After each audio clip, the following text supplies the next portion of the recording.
But you know, during the course of a week, there's just certain things that you know you got to get done. You got to go to work, pay bills.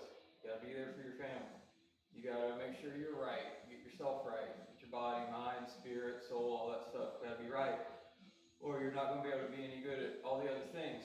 So, like I've been doing to save time and all that stuff. I mean, even on a normal week, you know, you got to think about your time. So I've already got my shrug set up here. I've got one more set, heavy, on the deadlift. And then, you know, we're going to move on to some stuff with the bench right here. Need some dumbbell rows, need some barbell rows. See what else we can do before, you know, we run out of time. And then, you know, we'll go on from there. So, you know, I guess one of the, probably said it before, but one of the biggest things is just being consistent at whatever it is you're doing. And so, you know, I know what I do during the course of a week in my life in general, and you know, the only way you make progress is to be consistent. And big distractions, little distractions, whatever the course of the case might be, you know, you got to figure out a way to stay consistent. And so, you know, this is one of those ways. So let's get to it.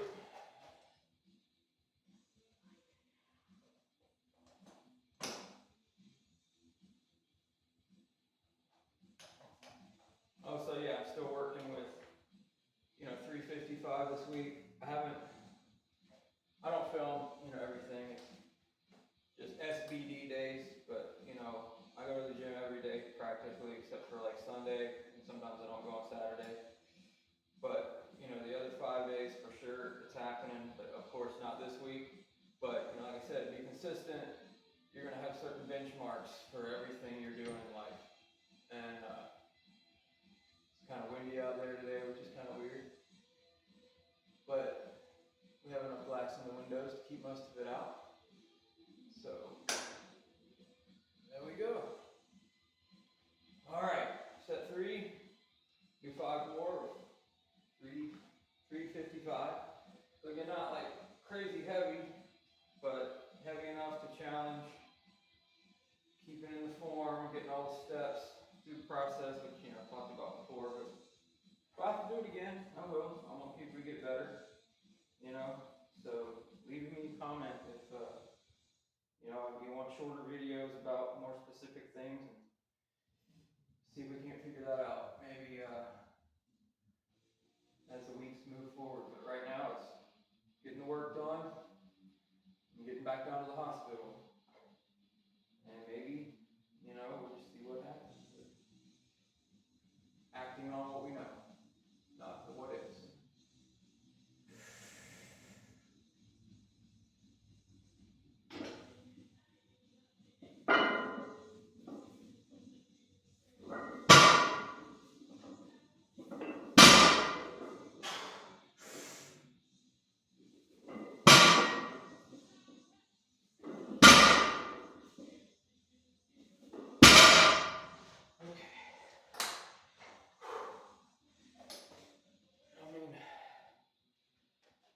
Part of it was,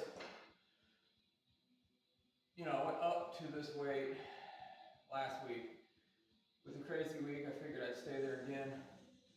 Not that it was like too hard, but no point in rushing things right now. Got plenty of time.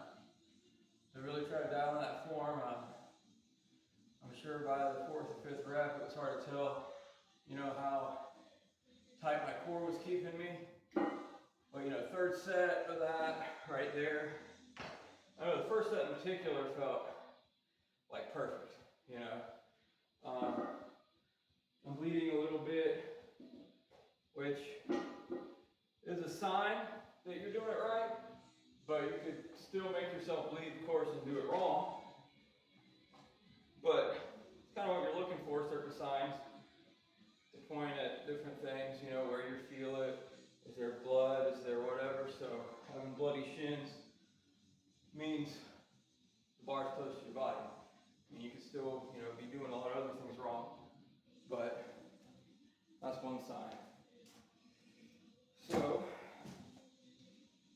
like I said, I've already got my shrugs set up right here. So we'll work working those next.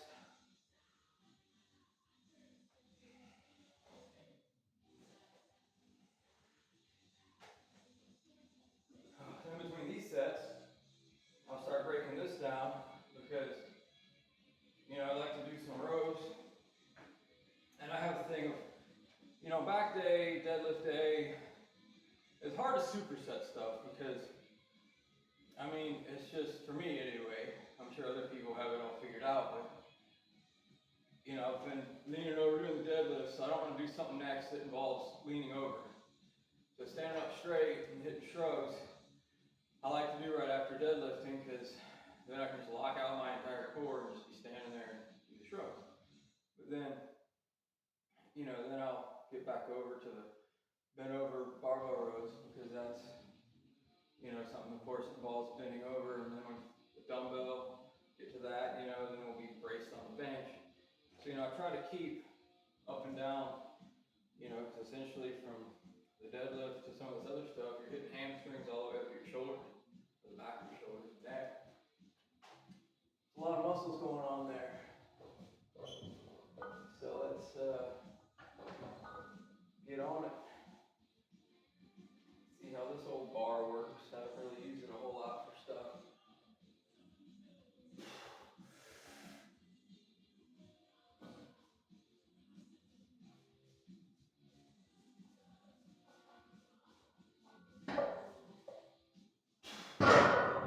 Yeah.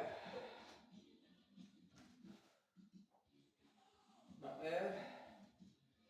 Guess for good measure, I might have to weigh that bar because last few weeks I've been doing 8 reps, 8 to 10. It was almost easy. So, you know, could be a lot of factors to go into that. Because usually it's the shrug, you know, without straps.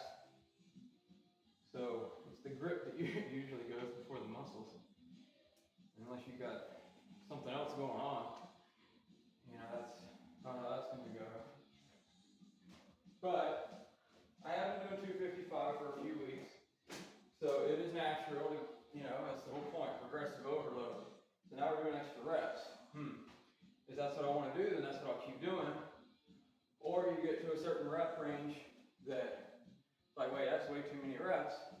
Well, that's when you start putting on more weight. So we'll see, you know, how it goes through all 3 sets. Start tearing this bad boy down. Don't want to be doing, definitely don't want to try to row what I was deadlifting. I know there's people out there that do it. Make me look like a weak little guy.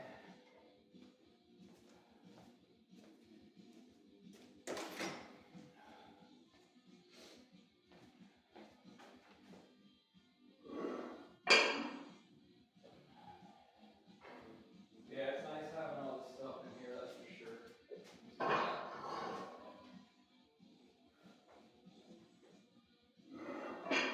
In some ways, anyway, we have a lot more than a lot of home gyms out there. But it is sort of definitely not any one person. It's definitely been a collective effort to get all this stuff. And it's taken years. So maybe there's something to be learned there about patience, along with the consistency. You're not going to get results overnight. And in the case of, you know, my kid at the children's hospital, that's aggravating when you don't get results overnight. But, you know, a lot of people go to the gym once and expect to see big difference too, and it's just not realistic. You gotta go down the list of things and be consistent and work and get to the bottom of it.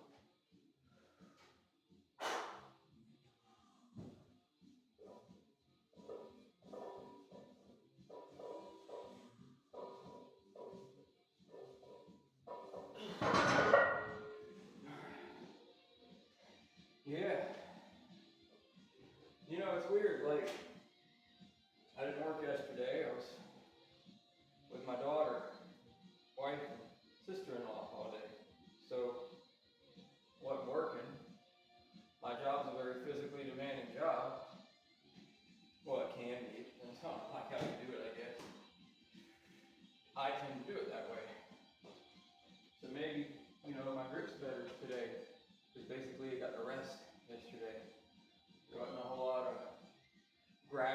pulling and moving around with my hands yesterday. So that could be the reason why this is moving so good.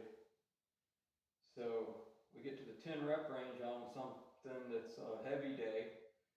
That's not always, like I said, what you want. So next week we'll stay here. If it's normal, where like I work on Thursday, come in Friday morning, and then if I can still rip it out for reps sets of 10, yeah, then throw on 5 more pounds next week or something. Good things take time, man. Gotta be patient.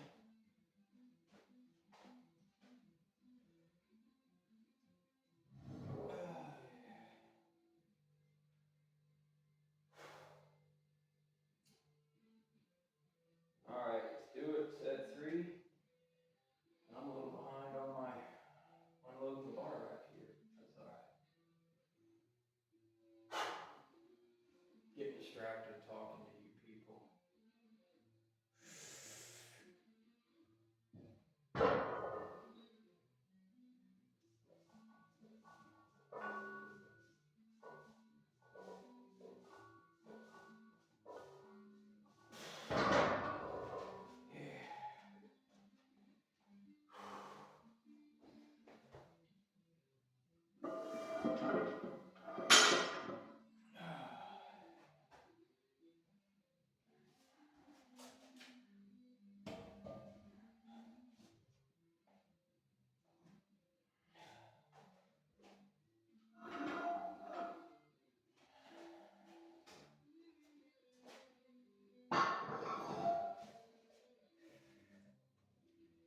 Did I want to make this little switch over? No, wait, not that one.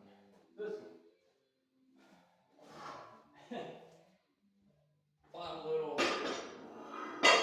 of moving parts, as they say. This kind of off the ground, bent over barbell row. I've done you gotta find the spot with this one, for me anyway. It's like this, you hear a lot of people talk about like the mind muscle connection. And for me, that is real. It's very real, because like some exercises, you start doing them and like right away you feel the burn, as they say.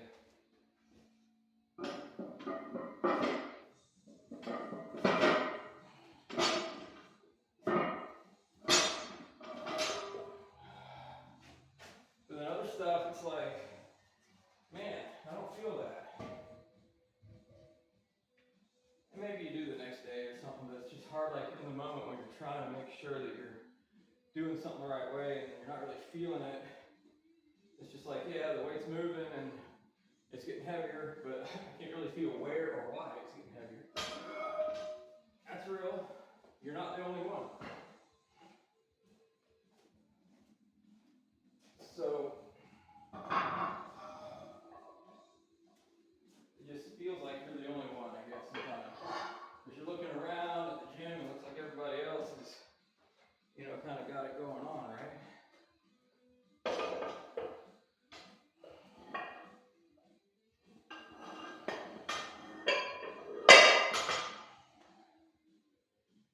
So again,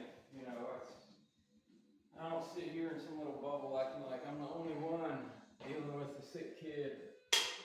I'm not the only one that can't feel an exercise. It's just, there's a lot of people in this boat, right? So it's 175. It's a good weight for me. I've done more, I've done less, and it's like just because you can move it doesn't always mean that it's getting the work done the right way. Because that's one of those like macho things, you want to go in there and always do 2 plates for everything, 4 plates for certain things. Just be realistic. You're trying to work. You're trying to build your body. That's what's more important. Who cares what that guy next to you's doing? I've seen a lot of guys come in like that and do stupid stuff because they got some mindset that they got to look a certain way, and they get hurt. You don't see them for 2 months or 2 weeks. And I'm thinking like specific people. That's not a hypothetical. Yeah, just pure idiots.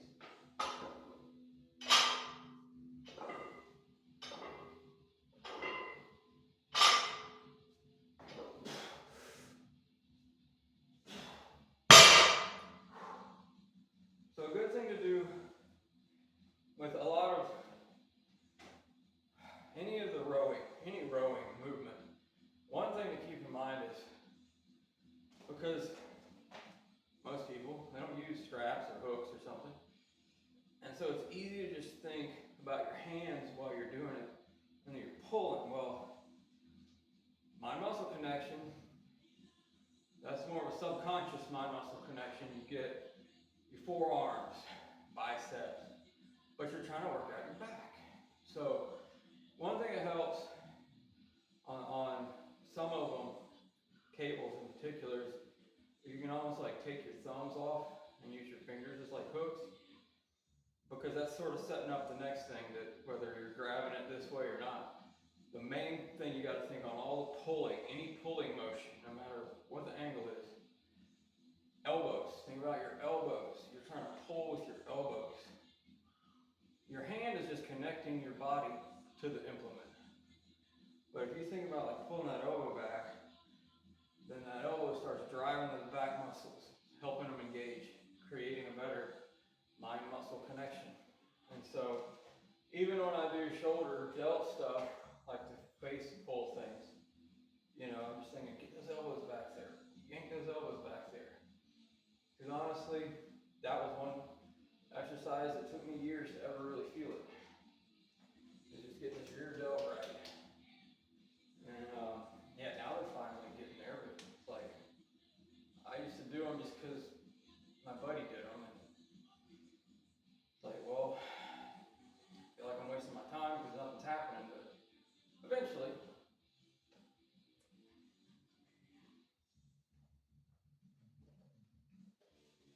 All right, good. So shrugs were great with that. We got sevens out of the row, which is good, I think, because honestly, you know, it's just every week figuring out, like last week we did a bunch of weird variations of the deadlift. That was good. That was good. This week we're focusing more on the back because my other back day, you know, I was at the hospital.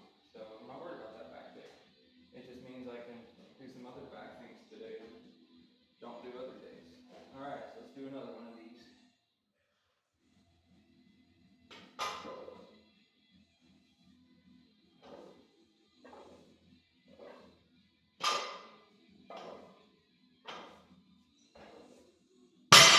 Oh yeah.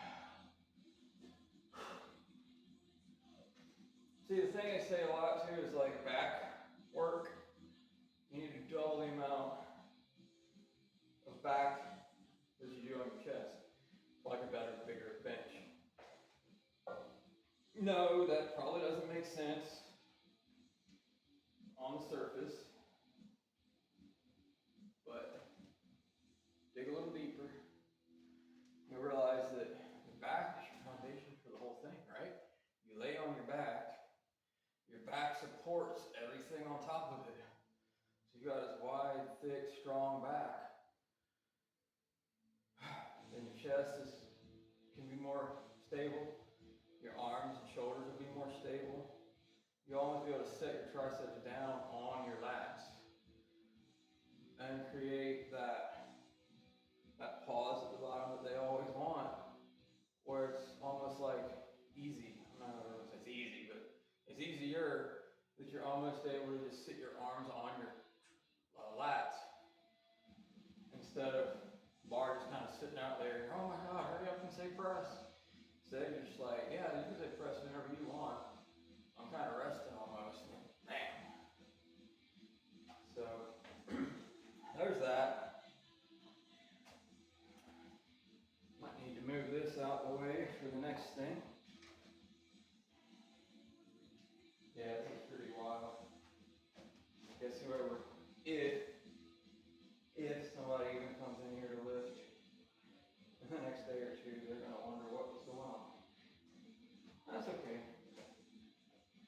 More than likely, I'll come in here Monday and it'll look just like this.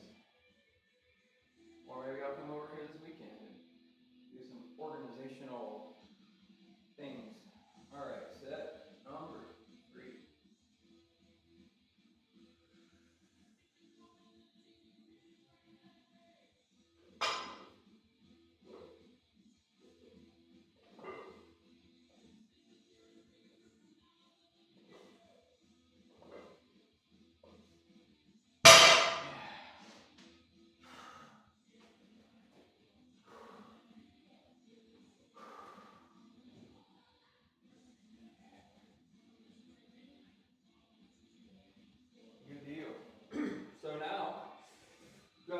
70-ish, I don't really know, maybe pound dumbbell. It's one of those cool old school plate, stacked up, and screwed together on the handle thing.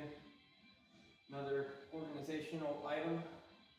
I think I need to bring a scale in here and weigh all these dumbbells, because it always throws me off. Like, I know that, like, what the plates are, and I know what the little ones on the end are because they're stamped right on them. What I don't know is how much is the handle. Is the handle 5 pounds? Is the handle 2 pounds? Is it 2.5 pounds? I don't know what it is, so I'm just saying at 70. Might be less. Might be more. I doubt it's more. 70-ish.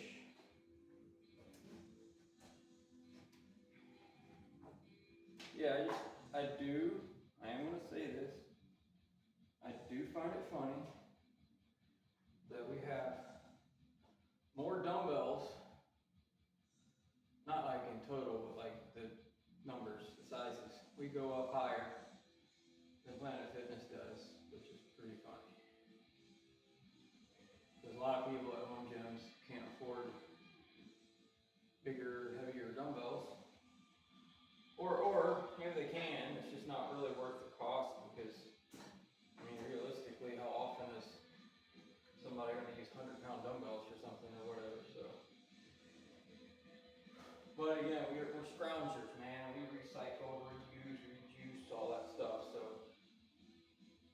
I don't even want to begin to think of, like, how much money is really put into the stuff in here, but we couldn't have afforded to buy all this stuff if it was that. So again, something to be thankful for, right?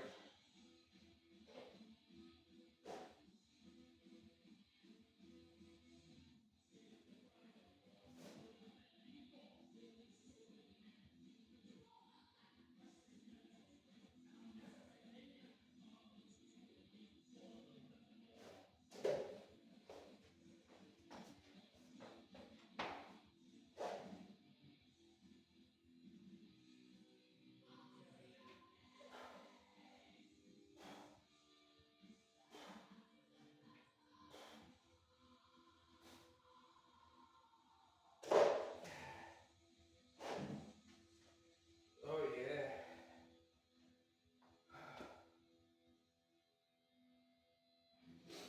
Oh, that was good. That's one I don't do a lot of.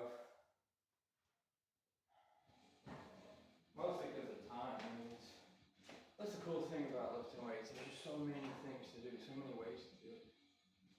Can't really do it all. I mean, even for like a pro, bodybuilder or something that that's all they do. There's so many things that they really couldn't do them all in one day. Because it wouldn't be good for their training regimen. Look, if you're a home gym guy, you probably don't overtrain. Most home gym people don't train enough. Most gym people don't train enough. But some of these people that don't have anything else to do, they could run the risk of overtraining.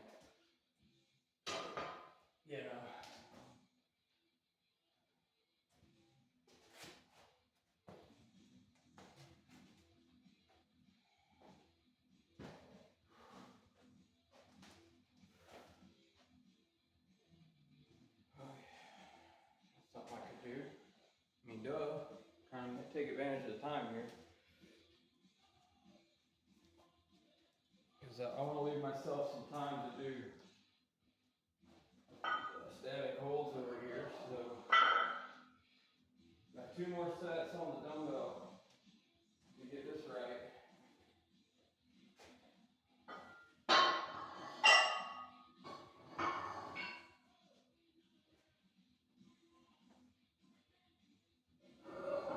Plus, I'm curious about how that bar's going to hold up.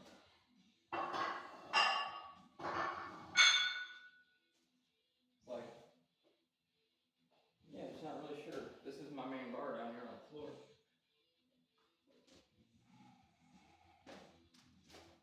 But we got these other bars too, so might as well put them to work. 1, 2, 4. Yeah, looks like we got 4.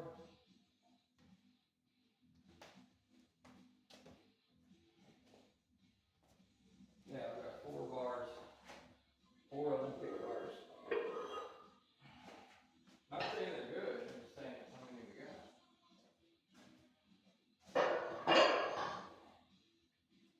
Yeah, it'd be nice, you know, to have.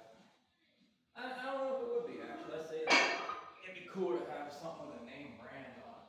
And whatever. I mean, at the same time, maybe I'd be afraid to leave it out here. Like this, having name brand stuff in here would almost kill the vibe a little bit. But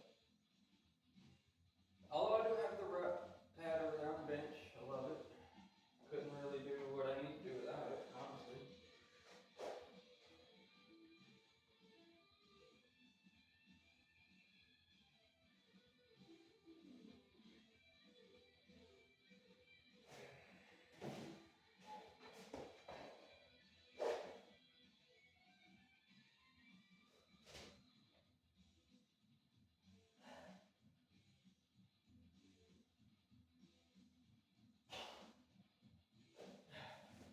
I know early on, one of the biggest reasons I didn't do dumbbell rows was a good reason.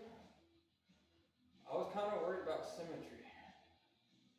Because it's like, how do I know when I change sides that I'm doing it exactly the same way on the other side that I'm doing it on this side? You know, everybody's, you know, left-handed, right-handed, whatever. So that was a concern. Maybe it wasn't well-founded, but it's a concern I had.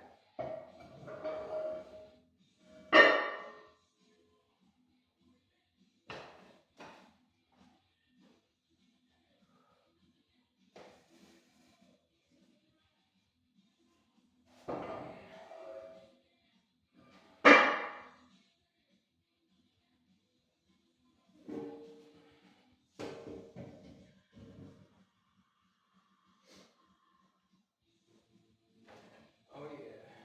Got to counterbalance this rack just a little bit. I mean, I love this rack. So it's got some flaws, that's okay. I'm not really sure what brand it is, who made it.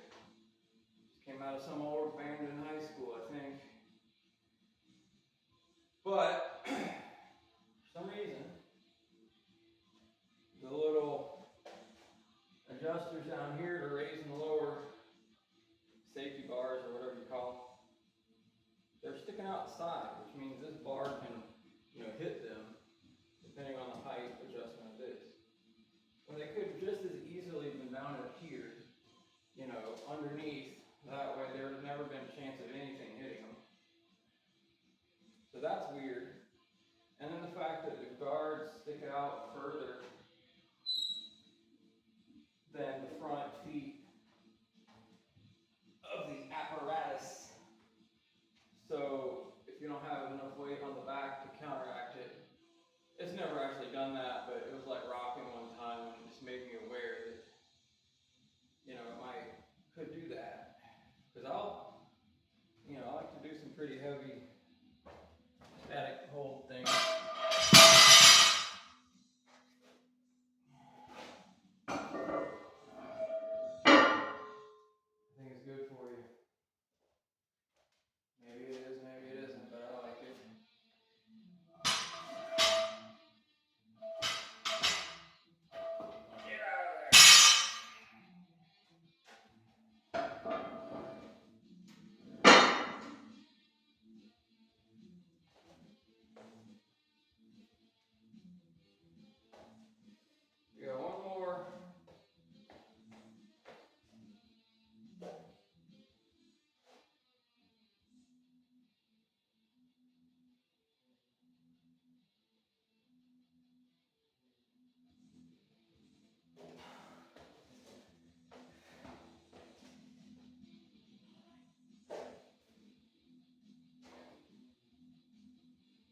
you on time. So, but you know, we did some big heavy stuff today. You know, I do a lot of warm-up sets that you know, to put on film.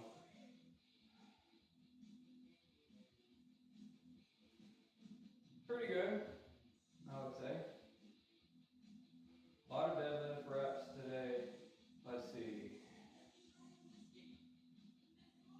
Well, 40 reps total between all the warm-up sets and the working sets. So, different schools of thought on that. But for me, it's a lot of just getting form, focusing on the form, getting the movement right, shrugging, barbell row, dumbbell row. Now I'll do some holds. So this is 495, which if I want to deadlift that much one day, gotta be able to hold it, right? So let's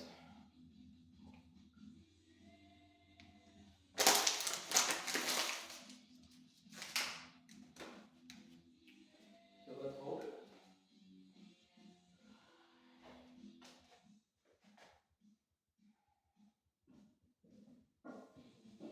Yeah, not too sure about this bar, so yeah, we're gonna be a little gentle with the bar. It's not a trustworthy bar.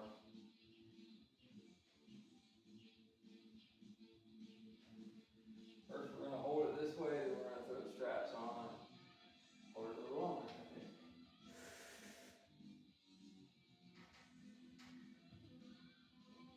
Oh yeah, can't barely move it. That's a good sign, I guess, or a bad sign.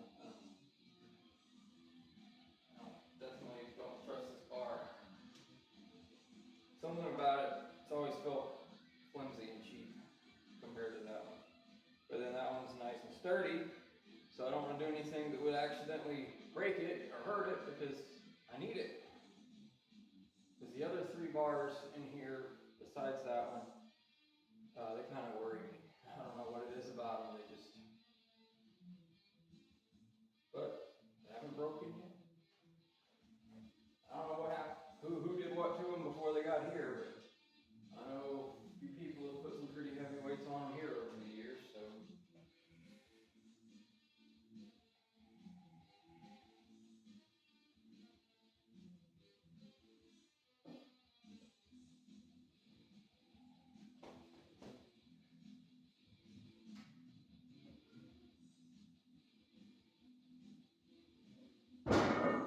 Oh man.